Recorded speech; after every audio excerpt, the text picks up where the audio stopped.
The following program contains graphic descriptions of violence and may include disturbing content. Viewer discretion is advised. Welcome to another gripping episode of Evil Exposed Killers. Tonight we dive into the disturbing life of John Edward Robinson, a man who used charm, deceit, and the anonymity of the internet to become one of the most notorious serial killers in American history. Known as the internet's first serial killer, Robinson's story is one of manipulation, greed, and unspeakable horror. Join us as we uncover the twisted path that led this seemingly ordinary man to a life of crime and murder. This is the story of John Edward Robinson, a predator who lurked in the shadows of the digital age.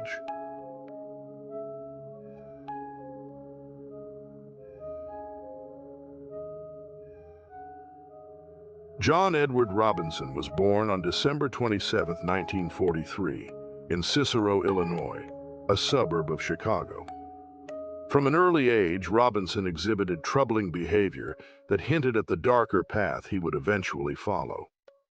He was the third of 5 children in a seemingly typical working-class family. His father was an alcoholic, and his mother was described as a strict disciplinarian, creating an environment that was far from nurturing. Despite these challenges, Robinson appeared to have a relatively normal childhood. He became an Eagle Scout and was even selected to perform in front of Queen Elizabeth II in London with his scout troop in 1957. This was a highlight in his early life, showcasing a side of Robinson that seemed promising and ambitious. However, beneath this facade of normalcy, Robinson was already beginning to show signs of manipulation and deceit. He enrolled in Morton Junior College in 1961 to become a medical technician, but dropped out after just 2 years. This would be the start of a pattern in Robinson's life, starting ventures that he never completed, often leaving a trail of deception and fraud in his wake. By the early 1960s, Robinson had moved to Kansas City, Missouri, where he began his career as a con man.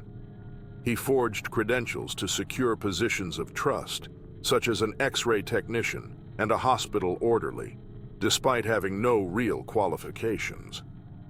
Robinson's charm and ability to manipulate others allowed him to maintain these jobs for a time, but his schemes would eventually unravel. Robinson's criminal activities began in earnest in 1969, when he was arrested for embezzling $33,000 from the medical practice where he worked. He was convicted and sentenced to 3 years probation. This conviction marked the beginning of Robinson's long and increasingly violent criminal career. During the 1970s, Robinson continued to engage in various fraudulent schemes. He started multiple businesses, all of which failed, often due to his embezzlement and financial mismanagement. Despite these setbacks, Robinson continued to present himself as a successful entrepreneur, luring unsuspecting victims into his web of deceit. By the 1980s, Robinson's criminal activities had escalated. He served time in prison for multiple offenses, including fraud and forgery. During this period, he began to develop a darker side, one that would eventually lead him to commit unspeakable crimes. Robinson's manipulative skills were honed further behind bars, where he learned how to exploit the vulnerabilities of others for his gain. In 1984, after his release from prison, Robinson's life took a more sinister turn. He began using personal ads and later the emerging internet to lure women into his control. Posing as a wealthy businessman or a BDSM master, Robinson would gain the trust of his victims before exploiting and ultimately murdering them. His ability to project a charming and successful persona allowed him to mask his true intentions. Robinson's first known victim was Paula Godfrey, an aspiring businesswoman who he hired under the pretense of providing her with a lucrative job opportunity. After she disappeared in 1984, her family received typewritten letters, supposedly from Paula, claiming she was safe and had moved on. These letters were later revealed to be forgeries by Robinson. part of his effort to cover up her murder. Over the next decade, Robinson would continue to lure vulnerable women, often single mothers or those seeking new opportunities, into his deadly trap. He promised them jobs, stability, and even romance, but his true intentions were far more sinister. Robinson's victims were often isolated, making it easier for him to control and eventually murder them without raising suspicion. One of Robinson's most notorious schemes involved creating fraudulent businesses where he offered women jobs, housing, and a new start in life. In reality, these offers were bait, leading the women into situations where Robinson could exploit and ultimately kill them. He maintained meticulous records of his activities, further showcasing his cold and calculated nature. As the 1990s progressed, Robinson adapted to the growing internet culture. He used online chat rooms and forums to find new victims, taking advantage of the anonymity provided by the internet. Posing as a successful businessman or a dominant figure in BDSM communities, Robinson would lure women into meeting him, only to subject them to horrific abuse and ultimately murder. Robinson's ability to maintain a double life, a respectable family man on one side and a cold-blooded killer on the other, allowed him to evade detection for years. He continued his criminal activities, exploiting the trust and vulnerabilities of his victims until his crimes finally caught up with him. By the late 1990s, John Edward Robinson's web of deceit and murder was beginning to unravel. His criminal activities had gone unnoticed for years, but the increasing number of missing women connected to him started to draw attention from authorities. Robinson's ability to present himself as a charming, successful businessman had allowed him to evade suspicion, but the mounting evidence was becoming impossible to ignore. In 1999, Suzette Trutin, a licensed practical nurse from Michigan, disappeared after telling her family she was going to travel with Robinson, who had promised her a high-paying job caring for his elderly father. Her family, concerned after losing contact with her, reported her missing. Around the same time, another woman, Isabella Lewicka, who had moved from Poland to the United States and had been living with Robinson, also vanished under mysterious circumstances. The missing persons cases caught the attention of law enforcement, who began investigating Robinson more closely. As they dug deeper, they uncovered a disturbing pattern. Robinson had been involved with several women who had either disappeared or been found dead, and he had a history of fraud, manipulation, and abuse. In June 2000, authorities finally had enough evidence to act. Robinson was arrested at his farm in Lacine, Kansas, on charges of sexual battery and the illegal possession of firearms.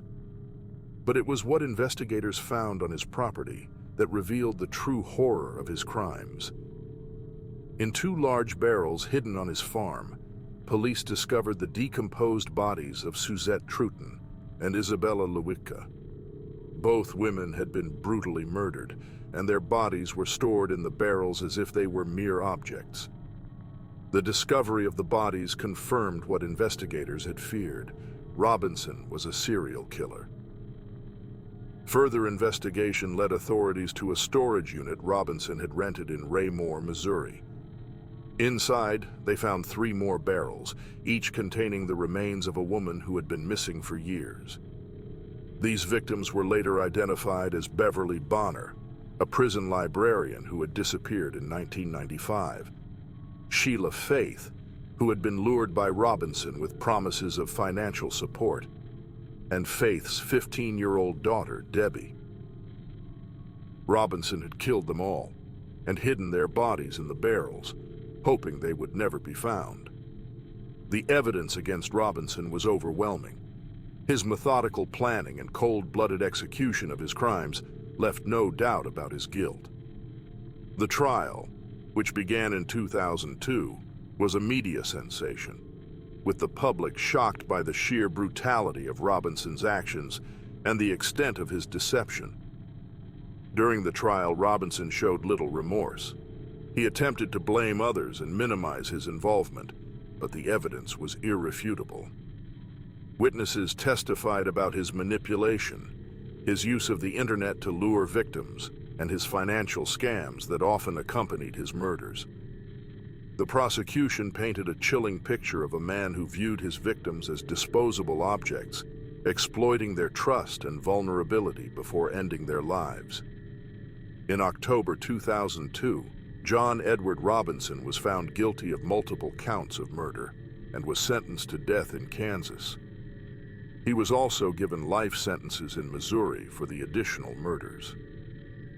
Robinson's case became a landmark in the use of the internet by a serial killer, earning him the infamous title of the Internet's first serial killer.